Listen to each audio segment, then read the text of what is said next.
वहीं पुलिस भर्ती परीक्षा से जुड़ी बड़ी खबर। परीक्षा को लेकर एक्शन में सीएम योगी।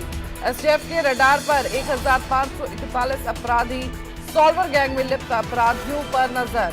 तो बड़ी खबर, परीक्षा को लेकर एक्शन में सीएम योगी आदित्यनाथ। एसटीएफ के रडार पर 1541 अपराधी हैं। सॉल्वर गैंग में लिप्त अपराधियों पर नजर रख रही है योगी सरकार। तो पुलिस भर्ती परीक्षा से ये बड़ी खबर,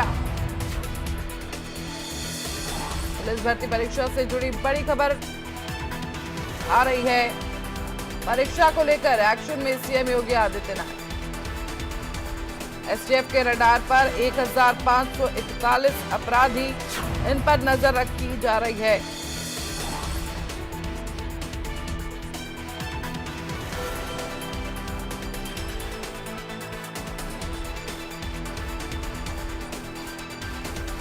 बड़ी खबर आपको बता दें, पुलिस भर्ती परीक्षा से जुड़ी हुई सॉल्वर गैंग में लिप्त अपराधियों पर नजर रखी जा रही है। 1541 संदिग्ध हैं एसटीएफ के रडार पर, जिन पर नजर रखी जा रही है। उत्तर प्रदेश की सबसे बड़ी पुलिस भर्ती परीक्षा के लिए यूपी पुलिस ने पुख्ता प्रबंध किए हैं।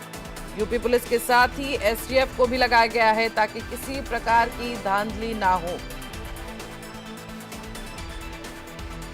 मुख्यमंत्री योगी आदित्यनाथ के निर्देश के तहत निष्पक्ष और पारदर्शी प्रक्रिया सुनिश्चित करने के लिए कड़े सुरक्षा उपायों के साथ 60,244 कांस्टेबलों के चयन के लिए परीक्षा 23 से 25 और 30 से 31 अगस्त तक 67 जिलों में आयोजित की जा रही है।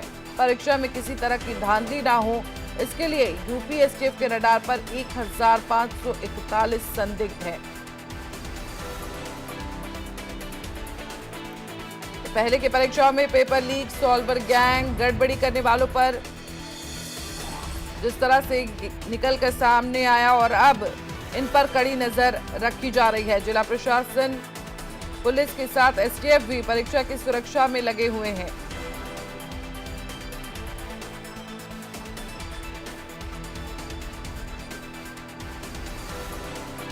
वहीं कई चीजों पर बैन भी लगाया गया है। धार्मिक पहचान चिन्ह को छोड़कर जेवर, मोबाइल, घड़ी, ब्लूटूथ डिवाइस ले जाने की अनुमति परीक्षा केंद्र में नहीं होगी।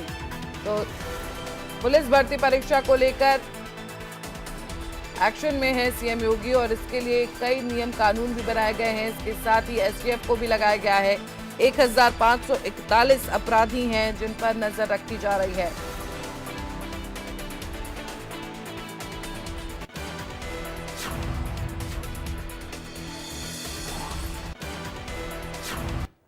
और इसी खबर पर ज्यादा जानकारी के लिए हमारी संवाददाता निकिता सरीन जुड़ गई है। निकिता, देखिए, जिस तरह से सीएम योगी आदित्यनाथ लगातार ये कोशिश कर रहे हैं कि परीक्षाएं जो आयोजित की जाएं वो सफलतापूर्वक हो, इसको लेकर वो खुद भी नजर रख रहे हैं। उसके तहत कई निर्देश भी उन्होंने दिए हैं। क्या कुछ अपडेट है इसको लेकर? आदित्य, यूपी के इतिहास की सबसे बड़ी पुलिस भर्ती की लिखित परीक्षा को निष्पक्ष और पारदर्शी तरीके से कराने के लिए योगी सरकार ने सुरक्षा के पुख्ता इंतजाम किए हैं और यूपी पुलिस और साथ ही साथ यूपी एसटीएफ के रडार पर 1541 से ज्यादा ऐसे अपराधी हैं जो पिछले 12 सालों में पेपर लीक और सॉल्वर गैंग जैसी गतिविधियों में जो है लिप्त रहे हैं। और इसमें जो भाजपा के जो विधायक है बेदी राम भी शामिल है और इन पर भी एसटीएफ की नजर रहेगी और सभी पेपर लीक से जुड़ी किसी न किसी घटना से लिप्त रहे हैं। और अगर बात की जाए 23 अगस्त की, तो 23 अगस्त को होने वाली परीक्षा के लिए यूपी पुलिस भर्ती और साथ ही प्रोन्नति बोर्ड ने अब तक 48 लाख कैंडिडेट्स के आधार सत्यापन कराया है और इस दौरान 20,000 संदिग्ध जो कैंडिडेट्स हैं वो पाए गए हैं। और ये वे कैंडिडेट्स हैं जिनका फिंगरप्रिंट्स की अगर मैं बात करूं, बर्थ डेट की बात किया जाए, निवास पत्र और फोटो आधार से मैच नहीं हो रहे हैं और इन सभी को परीक्षा के दिन केंद्र में 2.5 घंटे पहले ही सप्लीमेंट्री कागज यानी पैन कार्ड, ड्राइविंग लाइसेंस या पासपोर्ट के साथ पहुंचने के निर्देश दिए हैं और परीक्षा केंद्रों पर इन सभी का जो ई-केवाईसी है वो किया जाएगा और इसके बाद भी उन्हें परीक्षा की अनुमति दी जाएगी। और वहीं जिन कैंडिडेट्स के आधार प्रमाणित है उन्हें परीक्षा शुरू होने से आधे घंटे पूर्व हर हाल में जो सेंटर्स हैं उनके भीतर प्रवेश करना होगा। तो तमाम अब सिक्योरिटी के साथ ये जो परीक्षा है वो कराई जाएंगी, जिसको लेकर के पुलिस भर्ती और लिखित परीक्षा के निष्पक्ष और पारदर्शी तरीके से कराने के लिए जो सरकार है उन्होंने फिलहाल सुरक्षा को लेकर के पूरे और पुख्ता इंतजाम कर लिए हैं। बिल्कुल। और देखिए निकिता, कई चीजों पर बैन भी लगाया गया है, जिस तरह से धार्मिक चिन्हों पर भी बैन है, इसके साथ ही ब्लूटूथ डिवाइस और बाकी चीजों पर बैन है। उसको लेकर क्या अपडेट है और किन चीजों पर बैन लगाया गया है प्रशासन द्वारा? देखिए, जैसे किसी के नाम पर कभी कोई और परीक्षा दे देता था, तो फिलहाल अब ऐसा नहीं हो पाएगा।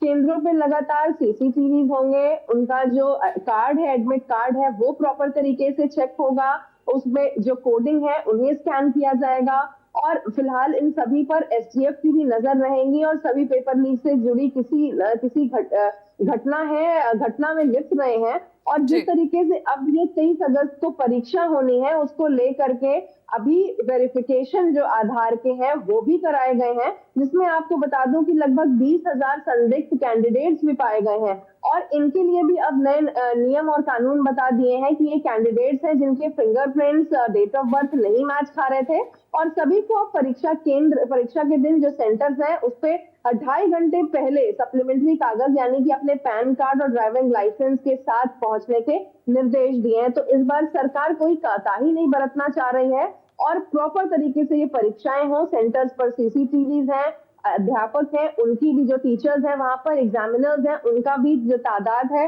वो बढ़ा दी गई है और कोई भी अवैध तरीके से जो चीटिंग के प्रोडक्ट्स हैं वो भी बैन कर दिए गए हैं। प्रॉपर स्कैनर से अब उनकी चेकिंग होगी और उसके बाद ही वो सेंटर्स के अंदर जा सकेंगे और साथ ही साथ क्वेश्चन पेपर्स और मार्किंग पेपर्स पर भी स्कैनर्स और कोडिंग लगा दिए हैं और उसके बाद ही वो परीक्षा दे पाएंगे। ठीक है, बिल्कुल। बहुत बहुत शुक्रिया निकिता, हमसे जुड़ने के लिए।